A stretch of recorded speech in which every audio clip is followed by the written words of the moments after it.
2025 সালে আমরা যারা নতুন ইউটিউব চ্যানেল খুলেছি বা কাজ করতে চাচ্ছি, এদের মধ্যে কিন্তু অনেকেই আমরা বুঝি না যে ইউটিউব চ্যানেলটা কিভাবে মেইনটেইন করতে হয়, কিভাবে কন্ট্রোল করতে হয়, কিভাবে ভিউজ ডাউন গেলে ভিউজটা ইনক্রিজ করতে হয় এবং ভিউজটা কিভাবে বেশি আনতে হয় এবং সাবস্ক্রাইব কিভাবে বেশি আনতে হয়, ভিডিও কিভাবে মেক করতে হয়, আপলোড করতে হয়। তো এগুলো কিন্তু অবশ্যই আমরা কেউ জানি না।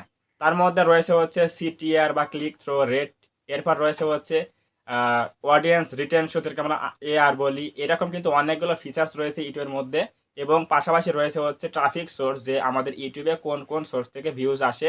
তার মধ্যে রয়েছে হচ্ছে suggested video, browse feature, channel page, YouTube search. এগুলো কিন্তু হচ্ছে ট্রাফিক সোর্স যেগুলো রয়েছে। তো এর মধ্যে একটা রয়েছে হচ্ছে অডিয়েন্স রিটেনশন। আজকের এই ভিডিওতে আমি আলোচনা করব অডিয়েন্স রিটেনশন কি, অডিয়েন্স রিটেনশন কম হলে কি হয়, অডিয়েন্স রিটেনশন বেশি হলে কি হয়। আজকে এই ভিডিওতে সম্পূর্ণ আলোচনা করব। যদি আপনি একজন ইউটিউবার হয়ে থাকেন তাহলে অবশ্যই আজকের এই ভিডিওটা আপনার জন্য খুবই গুরুত্বপূর্ণ। সো অবশ্যই আজকের এই ভিডিওটা কোনো প্রকার স্কিপ না করে প্রথম থেকে শেষ পর্যন্ত দেখলে আমি আপনাকে কনফার্ম করে বলতে পারি আপনি এখান থেকে অনেক কিছু জানতে পারবেন, কিছু শিখতে পারবেন। যদি আপনি একজন লিগালি ইউটিউবার হয়ে থাকে তাহলে অবশ্যই আপনার কাজে আসবে। তো আমরা বেশি কথা না বলে এখন যাচ্ছি মূল আলোচনায়। অডিয়েন্স রিটেনশন অর্থাৎ এআর। এই অডিয়েন্স রিটেনশন হচ্ছে একটা ভিডিও ভাইরাল করানোর জন্য কিন্তু প্রথম হচ্ছে আপনার হচ্ছে যন্ত্র, যেটাকে বলা হয়। একটা অডিয়েন্স রিটেনশন একটা ভিডিও কিন্তু র্যাঙ্ক করাতে বা ভাইরাল করতে কিন্তু সাহায্য করে। এরপর রয়েছে হচ্ছে এঙ্গেজমেন্ট। আমরা বলি হচ্ছে এঙ্গেজমেন্ট। এঙ্গেজমেন্টের মধ্যে কী কী রয়েছে? লাইক, কমেন্ট, শেয়ার, ডিসলাইক, আপনার ভিডিও কত সময় ধরে দেখেছে অডিয়েন্স, এগুলো হচ্ছে এঙ্গেজমেন্ট। এই এঙ্গেজমেন্টের মধ্যে রয়েছে আবার হচ্ছে অডিয়েন্স রিটেনশন, একটা স্পেসিফিক টপিক, সেটা হচ্ছে অডিয়েন্স রিটেনশন।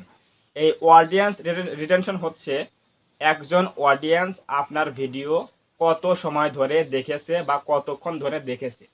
ধরুন আপনি এই যে এই ভিডিওটা আমরা দেখতেছেন, ধরুন এই ভিডিওটা আমার হচ্ছে 8 মিনিট কি 10 মিনিটের ভিডিও তৈরি করতেছি।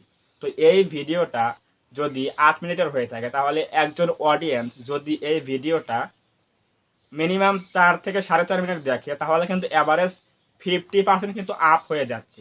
যে অডিয়েন্স এখন দেখেছে ভিডিওটা 4 মিনিটের উপরে দেখেছে, তাহলে কিন্তু ইউটিউব কি মনে করবে এই ভিডিওতে কিছু ইনফরমেটিভ টপিক রয়েছে বা কিছু বিনোদন রয়েছে, যার জন্য কিন্তু অডিয়েন্সরা ভালো একটা রেসপন্স করছে, ভালো একটা ভিউজ দিচ্ছে, অডিয়েন্সরা এখানে ভিডিওতে সময় দিচ্ছে বা টাইম দিচ্ছে। তাহলে ইউটিউব মনে করবে ভিডিওটা কাজের ভিডিও। এজন্য যদি কোনো অডিয়েন্স কোনো ভিডিওতে 50%+ যদি অডিয়েন্স রিটেনশন রাখে বা ওয়াচ টাইম দেয় তাহলে আপনার ওই ভিডিও কিন্তু র্যাঙ্ক করাতে কিন্তু সাহায্য করবে। এটা হচ্ছে অডিয়েন্স রিটেনশন। ইউটিউবের অ্যালগরিদম কাজ করে কিভাবে? যদি আপনার ভিডিও আপলোড করেন তাহলে ওই ভিডিওটা একজন অডিয়েন্স কত সময় ধরে দেখলো। যদি 5 মিনিটের ভিডিও হয় তাহলে অবশ্যই 3 মিনিট দেখলে তাহলে কিন্তু 50%+ হয়ে যাচ্ছে অডিয়েন্স রিটেনশন। তাহলে ওই ভিডিওটা ইউটিউব কিন্তু বুঝবে যে এখানে একটা কাজের ভিডিও, এটা একটা ভালো ভিডিও। সো ওই অডিয়েন্সরা রেসপন্স করেছে ভালো, 3 মিনিট দেখেছে, তাহলে ওই ভিডিওটা আরও অডিয়েন্সের কাছে ছড়িয়ে দেয় এবং তারা যদি ভালো রেসপন্স দেয় তাহলে কিন্তু ওই ভিডিও আরও কিন্তু ইমপ্রেশন পাঠায়। এটা হচ্ছে এভাবে কিন্তু ভিডিও কিন্তু ভাইরাল হয়। সো প্রথম কথা হচ্ছে অডিয়েন্স রিটেনশন হচ্ছে একজন অডিয়েন্স আপনার ভিডিওটা কত সময় ধরে দেখলো, এটা হচ্ছে অডিয়েন্স রিটেনশন। যদি আপনার একটা ভিডিও 8 মিনিটের হয়ে থাকে তাহলে যদি আপনার 10 সেকেন্ড, 20 সেকেন্ড, 1 মিনিট, 2 মিনিট যদি ভিডিও আপনার ওয়াচ টাইম আসে থাকে, অ্যাভারেজ ভিউ ডিউরেশন থাকে, তাহলে ওই ভিডিও কখনো র্যাঙ্ক করবে না। আপনি এখানে কনফার্ম থাকবে যে ওই ভিডিও আপনার র্যাঙ্ক করবে না। কিন্তু যে ভিডিওতে আপনার অডিয়েন্স রিটেনশন রয়েছে অ্যাভারেজ 5 মিনিট, 4 মিনিট রয়েছে, আপনার অডিয়েন্স রিটেনশন রয়েছে হচ্ছে 50%+, তাহলে আপনি কনফার্ম থাকতে পারেন যে ওই ভিডিওতে আপনার ইন ফিউচারে একটা ভালো ভিউজ গেইন করে দিতে পারে। সো অবশ্যই এই অডিয়েন্স রিটেনশনের জন্য আমরা কীভাবে কাজ করব? অডিয়েন্সকে আমাদের আটকাতে হবে।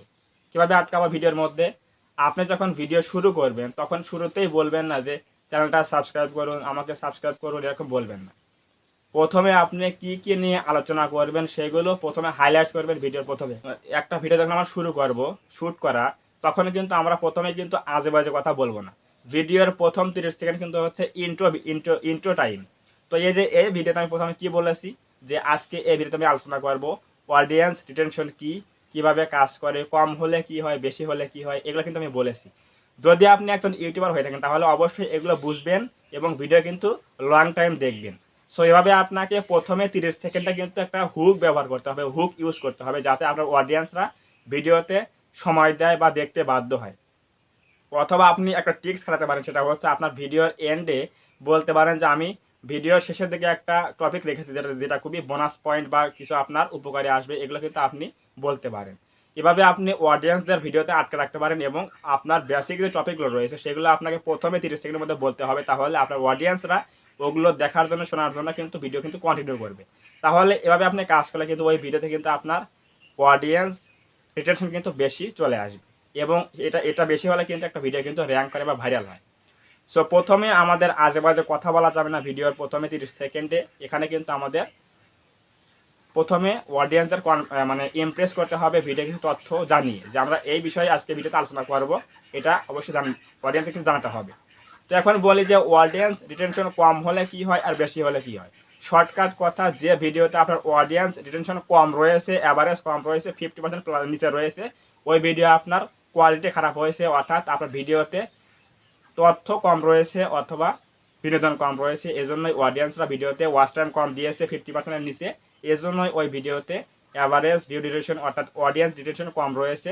এই ভিডিও কখনই আপনার র্যাঙ্ক করবে না, ভিউজ বেশি আসবে না। আর যদি আপনার ভিডিওতে অডিয়েন্স ডিউরেশন অথবা অ্যাভারেজ ডিউরেশন টাইম 50%+ রয়েছে, তাহলে বুঝবেন যে ওই ভিডিও আপনার ভালো একটা ভিউজ আনতে পারবে এবং আপনার ওই ভিডিও কিন্তু ভাইরাল হতে পারে, এটা হচ্ছে আমার সম্ভাবনা রয়েছে। সো অবশ্যই আজকের ভিডিও থেকে বুঝে গেলেন যে অডিয়েন্স রিটেনশন কি এবং কম হলে কি হয়, অডিয়েন্স রিটেনশন বেশি হলে কি হয়, এগুলো কিন্তু অবশ্যই আপনাদের বুঝতে হবে। যদি আজকের এই ভিডিও থেকে কিছু শিখতে পারেন, কিছু জানতে পারেন, অবশ্যই আজকের এই ভিডিওতে একটা লাইক করে দেবেন।